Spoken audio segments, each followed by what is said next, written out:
வணக்கம். நாம் இன்றைக்கி வீடியோவில் ஷவர்லெட் டவேரா டீசல் கார் தாங்க பார்த்துட்டு இருக்கோம். T7 own board காருங்க. வண்டி நம்பர் பார்த்துக்குங்க, TN59 மதுரை ரெஜிஸ்ட்ரேஷனுங்க. இதோட மாடல் பார்த்துட்டிங்கன்னா 2009 மாடல், 3 ஓனர் கண்டிஷனில் இருக்குதுங்க. FC 2030 வரை கரண்ட்டில் இருக்குங்க. இன்சூரன்ஸ் எடுக்கணுங்க. இதில் வரக்கூடிய ஆப்ஷன் பார்த்துட்டிங்கன்னா ஏசி மட்டும் வந்துடுதுங்க.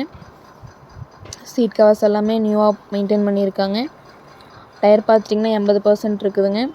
இந்த காருக்கு கஸ்டமர் கேட்குற ப்ரைஸ் பார்த்துட்டிங்கன்னா 2,90,000 கேட்குறாங்க. நேரில் வாங்க, ஒரு சின்ன வித்தியாசத்தில் பண்ணிக்கலாம். இந்த கார் எங்கே அமைஞ்சிருக்குன்னு பார்த்தீங்கன்னா புதிய கார்ஸில் அமைஞ்சிருக்குங்க. புதிய கார்ஸ் லொக்கேஷன் ஈரோடு மாவட்டம் கோபிச்செட்டிப்பாளையம் மொட்டச்சூர் சந்தைக்கடைக்கு பேக் சைடில் அண்ணா நகர் போகிற வழியில் அமைஞ்சிருக்குங்க. மேலும் இந்த காரை பற்றின டீட்டெயில் அப்டேட்ஸ் வேணும்னா வீடியோ கீழே கான்டாக்ட் நம்பர் கொடுக்காங்க. வீடியோ பிடிச்சிருந்தா மறக்காமல் லைக் பண்ணுங்கள். எங்கள் சேனலை சப்ஸ்கிரைப் பண்ணிக்கோங்க. நன்றி, வணக்கம்.